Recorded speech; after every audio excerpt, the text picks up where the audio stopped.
Ladies and gentlemen, joining me this evening is another talented individual that is part of C3's Hidden Histories, of course, the new anthology that we're going to talk all about. But if you will, please give a nice warm welcome to Emily M Cooke. Emily, how are you this evening? I'm doing pretty well. Oh, that's good. Excellent. Now, you are based in Ohio, correct? Yes, in Columbus. In Columbus. Are you a native of Columbus or are you a transplant? I moved here when I was 5. So I'll count that as a transplant, so to speak. Okay. Well, let's talk a little bit about the entry that you have for Hidden Histories. Could you tell us what the title is of the piece? Yes, it's Prehistoric Native Peoples of Ohio. Okay. And can you give us a little bit of a summary of what the tale is all about? Yeah, so it's an educational comic about the prehistoric native peoples that lived in, the land that we call Ohio.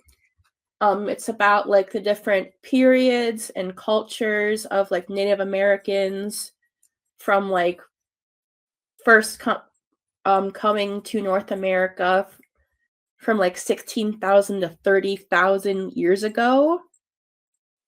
Yeah, people have been on the Wow. continent for like thousands of years and up through like the Hopewell and Adena and mound building cultures.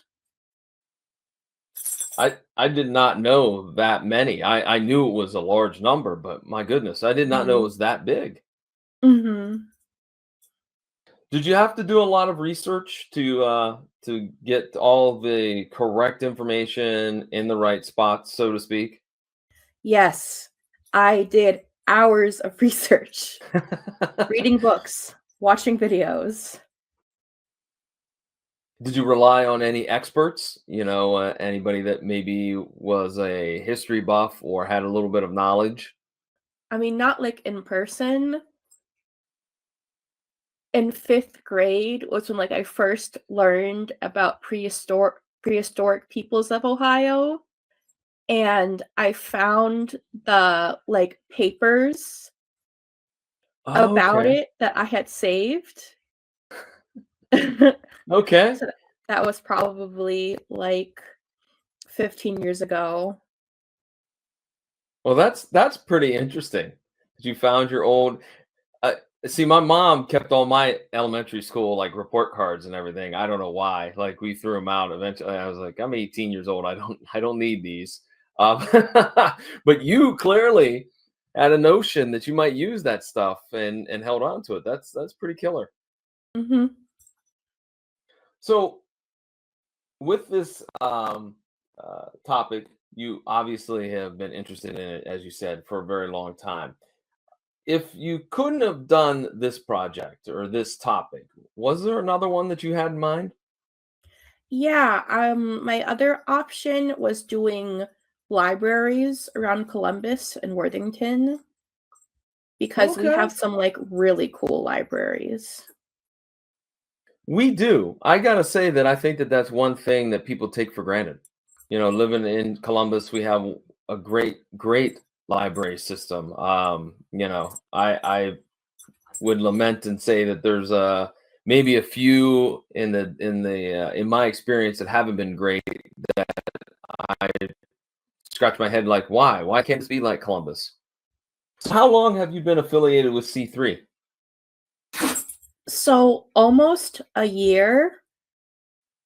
Okay. I joined when I saw them tabling at Cartoon Crossroads Columbus, and they just invited me to join the Discord, and I'm like, okay, sure. That's how they get you with the Discord. Yeah, So how's the experience been? it has been great. There's a lot of like really great people in the group. I've like learned a lot from them and gotten like, constructive feedback on my art and stuff. Yeah, and with C3, I've also tabled for the first time, which was really cool. Where did you table? At Space. Okay. What is it? Sequential something comics expo. Oh, the Small Press and Alternative Comics Expo. Yes. Yes. You know what? That's a great convention. I didn't mean to interrupt, but it's a great convention that everybody in the Central Ohio should go see it. I'm just gonna throw a cheap plug. Definitely. And then I also tabled at like Franklinton Friday, which it's kind of like a little like art market in Franklinton that I think is like once a month. That was pretty cool. So that gave you the opportunity to kind of get your feet wet, so to speak, in the world of tabling and conventions, if you will. Yeah. Okay. So any other benefits of being a part of C3?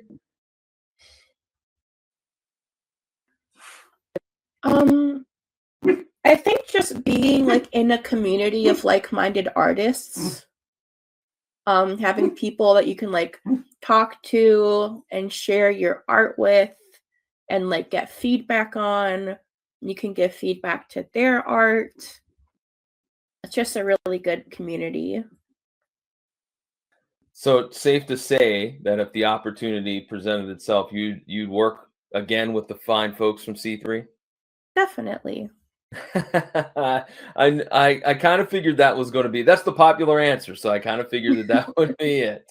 All right, well, let's talk here a little bit about yourself, if you don't mind. What is your background in art? Did you start off as a kid just doodling, and then went to elementary school and excelled in art and all worked your way all the way up, or do you have a different journey into the world of art? Yeah, I mean, I have been very fortunate that I've had a very good art education. I had really cool art classes in like elementary school. Sure. Columbus and Worthington have a really good just like art culture, and there's a lot of places you can go to do art. So in high school, I went to the Columbus Museum of Art, and they have an open art studio for teens. So I'd go there, like, I'd have my mom drive me half an hour every week to go there and just play with all their art supplies. And then in college, I took like professional art classes, like drawing and painting and printmaking. And that was really cool. So going back real quick to the Columbus Museum of Art, real quick. You said you got a chance to just sample everything that they had available there. Did you make any particular art that you can recall that you say, yeah, this is like the highlight of that trip? Yeah, one time I was doing a Halloween costume. I wanted to be a deer. And I made antlers out of paper mache. But it was like this weird like shredded up paper that you kind of just like stuck together like clay. But it ended up being really heavy because apparently paper is really heavy. So it would not stay on my head. But I do still have the antlers. Oh, they've survived? Okay, Yes, then they that's survived. Emily, that's some quality workmanship right there, if I may say so. They're still together in one piece. If I made them, heck, they probably would have fallen apart within an hour of me getting it home. So, tip of the hat to you. Thank you. So, with that, you started creating your own art, and I've taken a look at your Instagram, and you have a lot of samples of artwork on your Instagram. Um, how would you maybe describe your art style, if I could just kind of ask you that question out of left field, so to speak? Sure.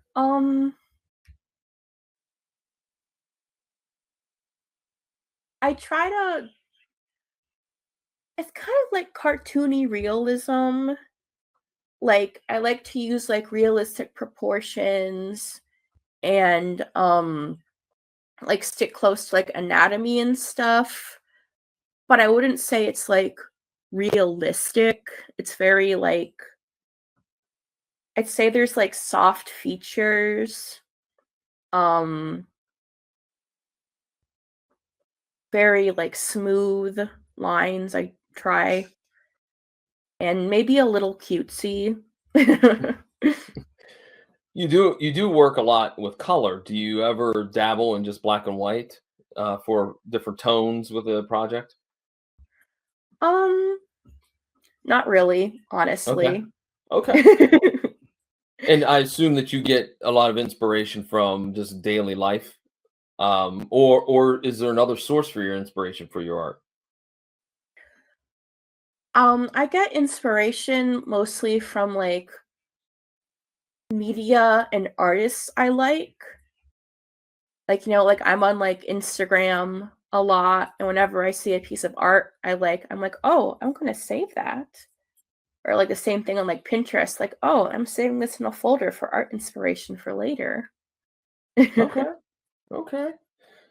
Did you have any recent projects that has gotten some notoriety or some feedback from your fans? I don't know if I'd say I have many fans, but Well, hey, brag a little I'm bit. You deserve it. You got, I'm sure, a couple of fans out there that follow you. that is true. I have a few people who follow me, trying to get that number to be bigger. Aren't we all? Anyways. Um, I think like fan art gets the most views. So like I did like a while ago an Animal Crossing character, and I think that got me the most views. Oh, hey, there's nothing wrong with that. I mean, the same here, different media, but the same deal when it comes to podcasting is trying to get those listeners and trying to get them to stick around and stay for a whole episode. It's daunting sometimes. It's Hmm. super frustrating as well. So I just think that, creators have to kind of roll with the punches. I don't know if you agree with that statement or not. Yeah, I'd say so. So do you have any projects that are coming up? Yeah, I am constantly working on different personal creative projects. Um,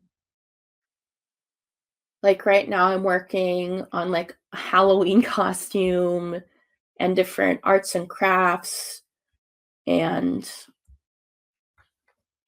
but as for like a professional project, I really enjoyed, working on the comic for the anthology, but there was so much information that I was not able to put in because like I only got like 7 pages, whereas I have like 50 pages worth of information. Mm. So my new dream is to create a whole graphic novel with like all the information I've learned, and not just do like prehistory, but up to like current history. Oh, okay. So a long tail, so to speak, of this topic. Yes. It's just Okay. such a rich history, and I just want to delve deep into it. So yeah, So that's this my next big project I'm planning on working on. Okay. And that's an awesome idea. And I also too must commend everybody in the anthology Hidden Histories, because I think that by presenting your particular topic in a different style, like an art style, like a graphic novel, like a comic book, that it pulls maybe some people that wouldn't be like, oh, I don't want to learn about the early Native Americans in Ohio, but they see the art and they're like, oh, maybe I'll give it a pull, or I'll give it a try, and see what this is all about.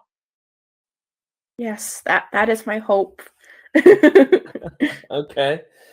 So what do you like to do when you're not creating art? I like watching TV and playing video games and playing with my pets. My day job is I work at a childcare center with elementary school students. So I enjoy that for the most part. It's very fulfilling, but also very frustrating and difficult at times.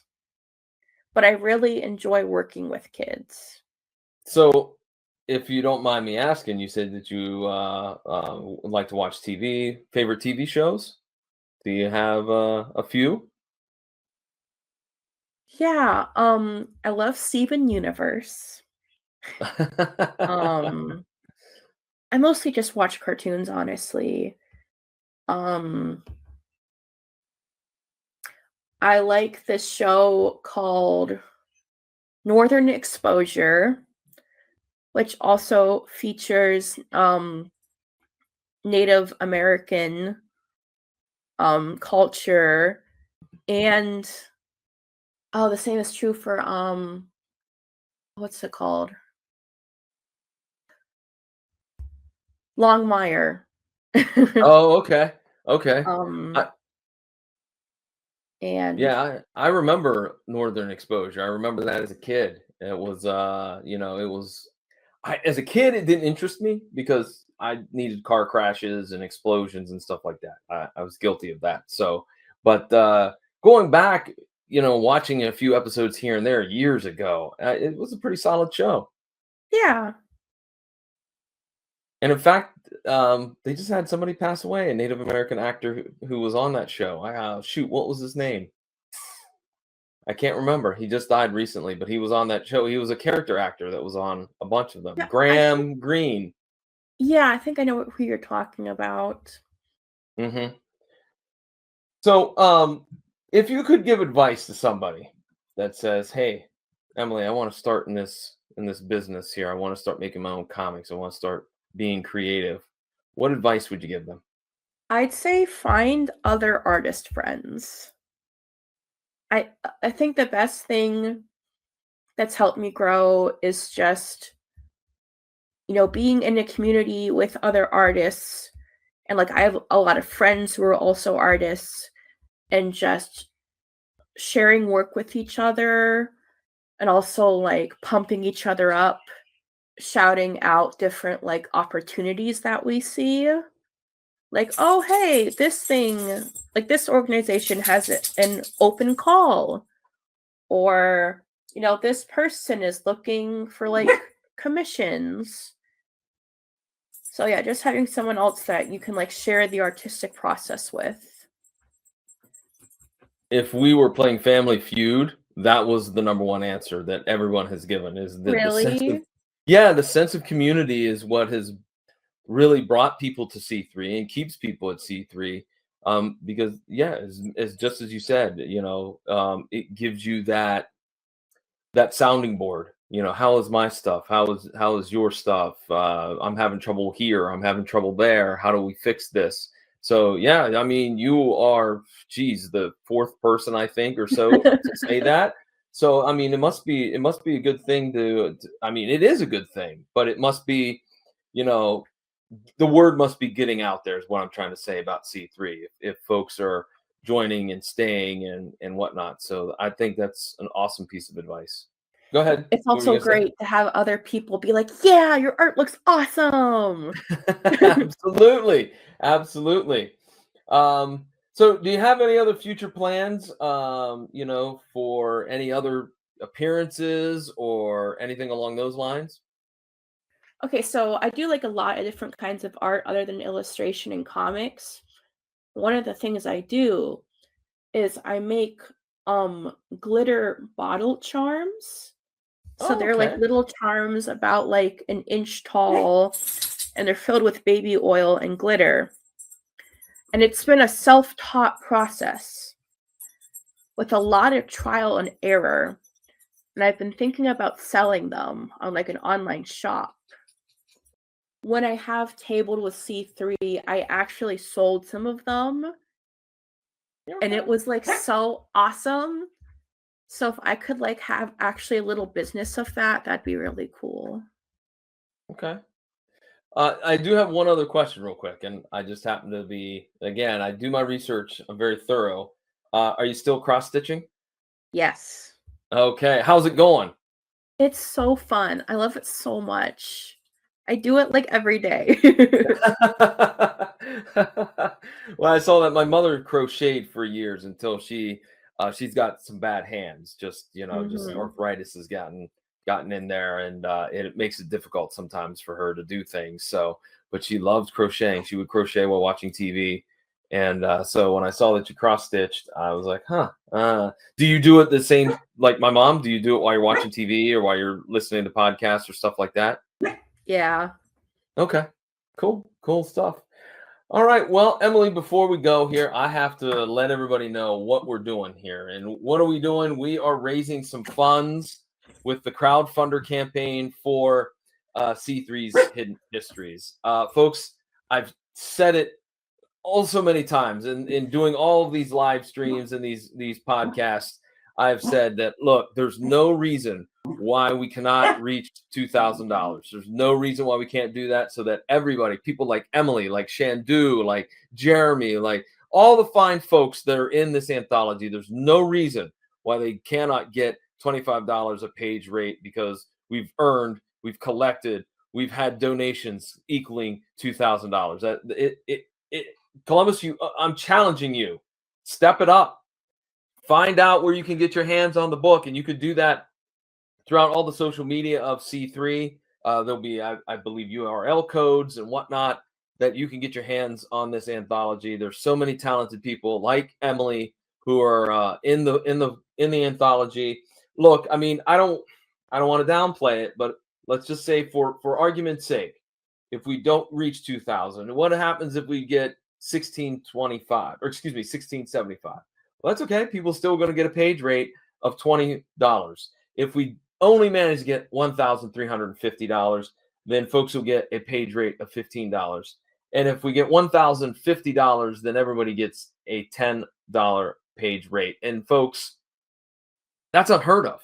That's unheard of in indie comics, right, Emily? Did you think a few years ago that there's got to be a company out there, a company of folks out there that are willing to help out struggling artists with page rates?